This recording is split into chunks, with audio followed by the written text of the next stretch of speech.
Olá pessoal, me chamo Marcelo Vergotti e esse é o canal Bíblia, Livros e Café.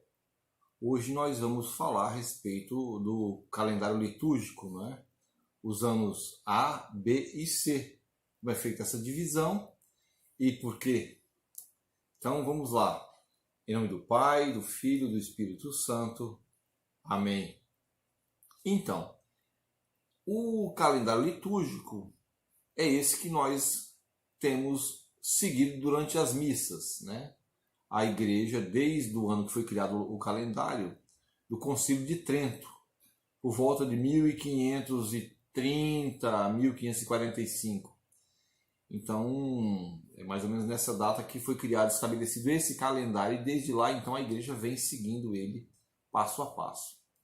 Eu vou colocar o calendário aí para que vocês vejam o relógio, não é, do ano litúrgico. Então vamos a ele. Então, esse relógio, né, você observa que nós temos início e o ano litúrgico começa com o advento, né, que é a preparação para o Natal. E nós temos então 4 semanas completas antes do Natal, inicia o advento. O calendário litúrgico, ele completo, são 3 anos, ano A, B e C. No ano A, nós temos o Evangelho de São Mateus. No ano B, o Evangelho de São Marcos. E no Evangelho C, o Evangelho de São Lucas. Essa é a divisão. Esses são chamados os evangelhos sinóticos, ou seja, são evangelhos que eles conversam muito bem entre si. Então, o calendário litúrgico é baseado nesses 3 evangelhos. E o Evangelho de João? O Evangelho de João, ele entra principalmente na Quaresma e na Semana Santa. Também o Evangelho de João é o único que tem aí o primeiro milagre de Jesus, que é o milagre nas bodas de Caná. Então, dando seguimento, nós vamos ter o quê? Para o calendário litúrgico é muito importante o estabelecimento da data da Páscoa. Como é que se faz a data da Páscoa? A data da Páscoa, ela é colocada no equinócio da primavera. Só que você deve lembrar que a Terra Santa, ela é no hemisfério norte. Então, é o equinócio da primavera do hemisfério norte, que nesse ano de 2019 foi no dia 20 de março. Então, esse dia, que é o dia onde a noite e o dia são iguais, o equinócio é exatamente isso, equi, quer dizer igual. Então, no equinócio, você tem, a partir do equinócio, você tem a primeira lua cheia, né? E depois da lua cheia, o primeiro domingo. Esse domingo é a Páscoa. A partir daí, você tem todo o calendário litúrgico, não é? 50 dias depois você vai ter o Pentecostes, né? É estabelecido a quarta-feira de cinzas, quando começa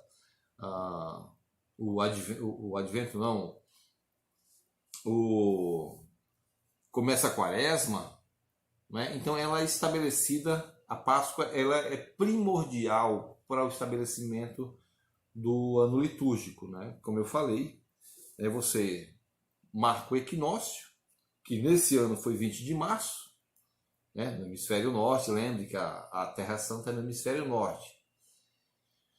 E a partir daí, do dia 20 de março, a primeira lua cheia e depois o primeiro domingo. O primeiro domingo após a lua cheia, que nesse ano de 2019 caiu no dia 21 de abril. E aí você estabelece todas as outras datas. Por que é importante isso? Por que é importante isso? Porque os cristãos queriam comemorar a Semana Santa e a Páscoa exatamente no mesmo tempo em que ocorreu, com Jesus. né? É importante você ver aí a diferença entre Kairos e Cronos. Quando você fala de calendário, né, é bom lembrar também que o calendário não tinha sido estabelecido ainda. Esse calendário ele é pós Jesus Cristo. Então não havia um calendário. Então o povo queria fazer, comemorar então a Páscoa, né, todo a Quaresma, a Semana Santa e a Páscoa, queria comemorar no mesmo tempo em que Jesus passou por isso. Esse tipo de tempo se chama de Kairos. É como a gente fala lá no interior, né? É o tempo das mangas, é o tempo da chuva, é o tempo da seca. Então há um tempo que não está estabelecido em calendário. O calendário veio depois. Esses tempos eles já existiam. Então esse é o Kairos. E então por isso que foi estabelecido, não é? O equinócio, depois a lua cheia e o primeiro domingo aí comemora a Páscoa. Depois é distribuído para o resto do ano. E muito depois é que foi estabelecido o calendário que nós conhecemos hoje, né? O calendário gregoriano. E então, mais um pouco adiante, né? Então nós temos que o ano litúrgico começa, né, 4 semanas antes do Natal, ou seja, 4 semanas antes do dia 25 de dezembro. E aí, o ano começa aí, e a primeira parte dele, que é todo o ciclo do Natal, vai até a Epifania do Senhor. Né? O tempo comum,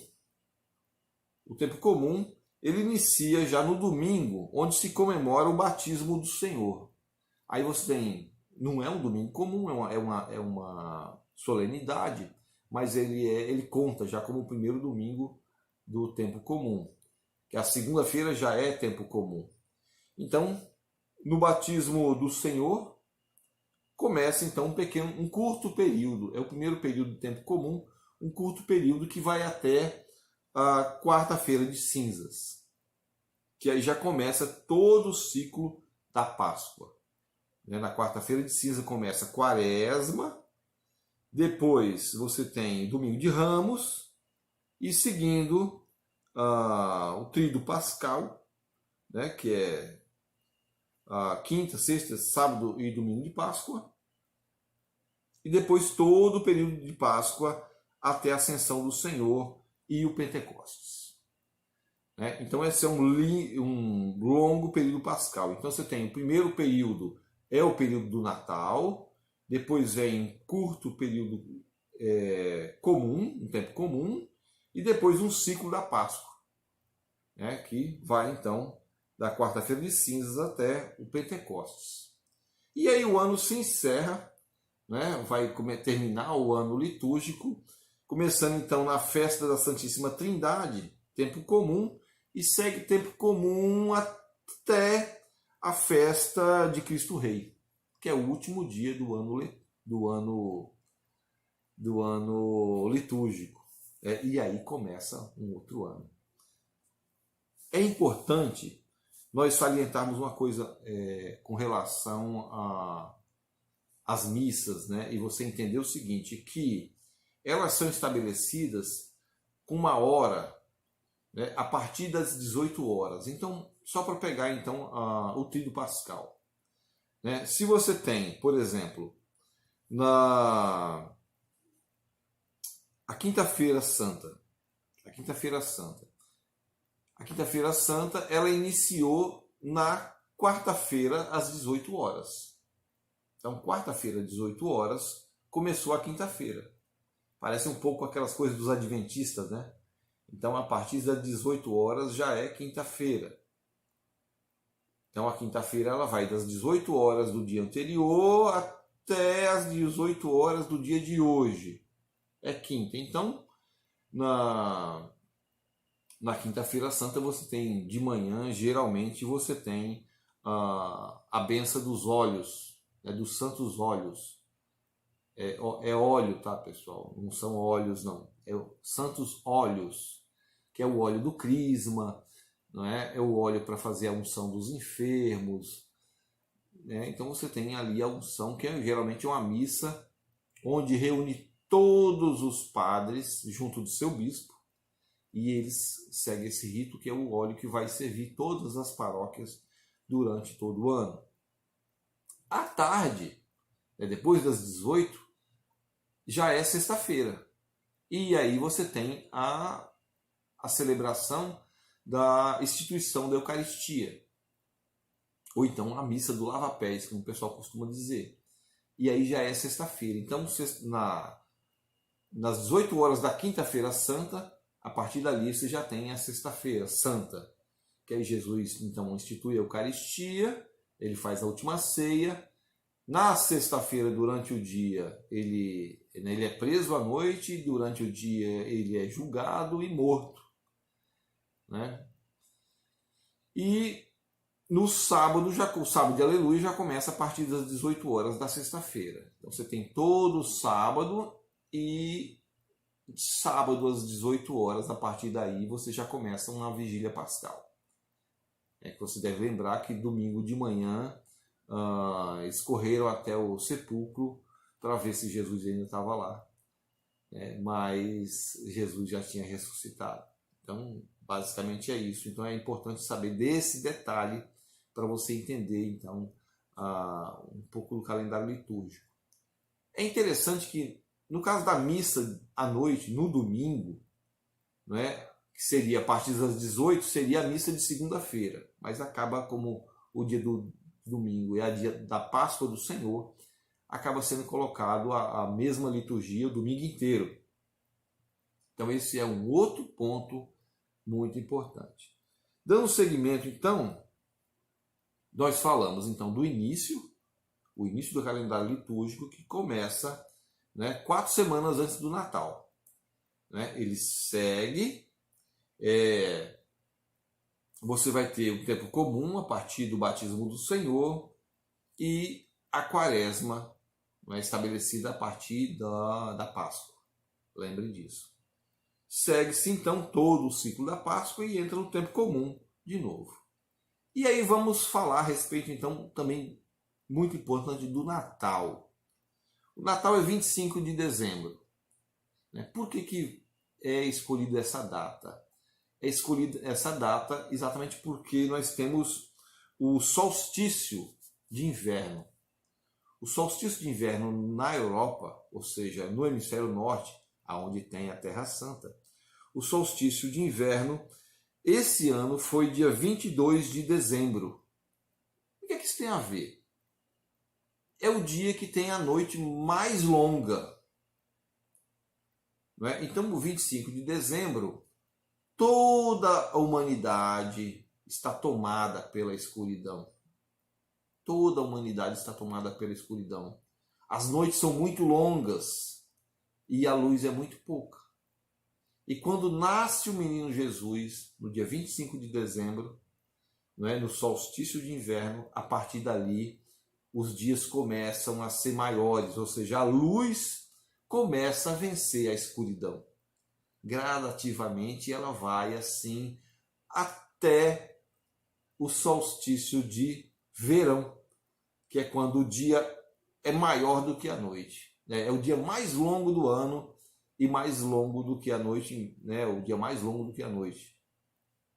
E é exatamente onde a igreja colocou aí o nascimento de João Batista.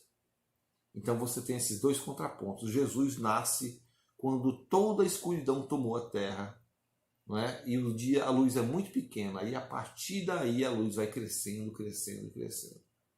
E o João Batista foi colocado a comemoração exatamente quando a luz já tomou de conta da maioria do dia, porque esse João Batista ele vem anunciando a vinda do Senhor que vai nos salvar. Ele vem fazendo como é que eu posso dizer, um discurso meio apocalíptico. Olha, os fins estão vindo, o Senhor vai vir, o fim é próximo. E essa ideia de fim é próximo é aquela coisa que a escuridão vai tomando de conta e que nós precisamos de um Salvador. Não sei se eu expliquei muito bem, mas é basicamente isso. E agora, então, nós vamos falar a respeito das cores, litúrgicas e o significado delas.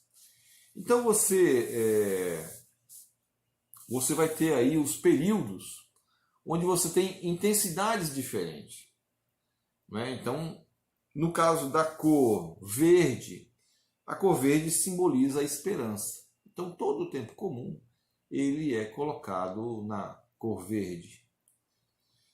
E a cor vermelha, ela representa aí a força do Espírito Santo e o sangue dos mártires. Então tem algumas datas litúrgicas que os padres, toda a liturgia usa vermelho. Então verde é o tempo comum. Quando você for à missa, você vai ver lá, todo mundo de verde é tempo comum. Vermelho, ou é o mártir, né? Se você não tiver num tempo aí que é um tempo de contrição, como o advento ele começa com roxo, mas no Pentecostes e na Semana Santa o padre usa vermelho, né? Mas ele vai roxo. Então, assim, esse roxo ele representa o quê? Você sai do verde e ele fica roxo. Então ele te convida a sentir esse espírito, não é mais duro, mais acre. Ele vai endurecendo cada vez mais, vai te conduzindo, e aí na Semana Santa usa um vermelho, que é o sangue do mártir derramado na cruz, ou de outros mártires. E você também aí tem na Páscoa, né, que é a Páscoa é alegria, então você usa ou amarelo ou branco, né, ou dourado, que alguns dizem dourado ou branco, e aí todo o período da Páscoa basicamente é usado branco ou amarelo, né? Que vai simbolizar justamente isso, uma festa da vitória de Jesus Cristo. E o rosa tem 2 dias que é usado rosa, né? Tanto no Natal quanto na Quaresma. No caso do Natal, deixa eu ver aqui direitinho, ele é usado no 3º domingo do Advento, que é chamado de Domingo Gaudete, ou Domingo da Alegria. A mesma coisa acontece com o 4º domingo da Quaresma. Também é chamado de Domingo da Alegria, mas é chamado de Domingo Lautare, Domingo Lautare. Então são 2 dias em que o padre usa rosa para expressar alegria. No caso do Natal, que a esperança de que o mundo, né, que venha uma luz ao mundo naquela escuridão, aquela esperança na liturgia está colocada nos textos litúrgicos, então o padre usa rosa. A mesma coisa vai acontecer aqui no 4º domingo, né, no Laetare. É um domingo de alegria. Então são 2 coisas importantes. E você tem aí, então, cada cor representa uma certa convocação a um espírito da liturgia naquele momento. E ela também representa um pouco, você vai ter aí um pouco, como é que eu posso dizer, um pouco da intensidade, né?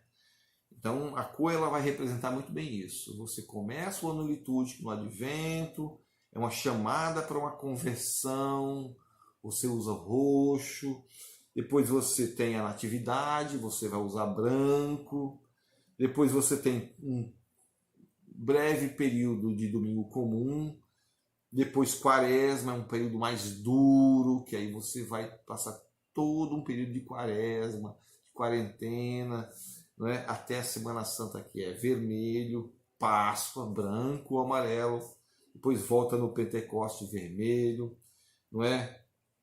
E aí você vem todo um período bem longo de domingo do tempo comum. Então basicamente é isso, gente. Espero que vocês tenham aproveitado aí o vídeo. Quem tiver mais perguntas pode fazer. E eu gostaria de lembrar então que a gente vai então todo esse ano de 2020 acompanhar aí as leituras, né, de cada domingo desse ano A, tá bom? Para vocês então sucesso e um feliz ano 2020. Em nome do Pai, do Filho e do Espírito Santo. Amém.